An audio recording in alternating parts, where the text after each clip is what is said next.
لاہور میں زی girl art gallery میں منعقدہ تصویر کی نمائش میں جمیل حسین نے لوگوں کی توجہ کا رخ پاکستان کی قدیم عمارات کی طرف موڑ دیا۔ نمائش کا موضوع خاموش سرگوشیاں تھا، جس میں مصور نے بڑی خوبصورتی سے پاکستان کی ثقافتی ورثے کو اجاگر کیا۔ یہ ہمارا ایک اثاثہ ہے جو بری طرح ڈیمیج ہو رہا ہے۔ We have a very rich built heritage جس کو ہم ختم کر رہے ہیں۔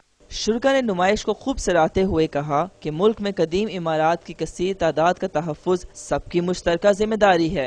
ہمارے سامنے یہ کر کے دکھائے کہ دیکھیں جو ٹیڑھی میڑھی جا رہی ہے بلڈنگ، وہ بلڈنگ ہے جو تباہ ہو چکی ہے۔ اب ہمارے پاس جو کچھ بچا ہوا ہے اس کو سنبھالنا اتنا مشکل ہے اور اتنا پیسہ لگتا ہے کہ اس کو کوئی نہیں سنبھالتا۔ یہ کانسیپٹ بہت نیو ہے، سو آئی تھنک اسے انٹرنیشنلی پروموٹ کرنا چاہیے اور it's a good work, I really love it. یہ عمارات قومی ورثہ ہیں، انہیں خواہ انگریزوں نے تعمیر کیا ہو یا مغل بادشاہوں نے۔ پاکستان کی زمین پر جو کچھ بھی ہے یہ قومی ورثہ ہے، اور قومی ورثہ کی بقا اور سلامتی یقینی بنانے کے لیے ہر ممکن اقدام کیا جانا چاہیے۔ کیمرہ مین شعیب سعید کے ساتھ احسن خان، ڈان نیوز، لاہور۔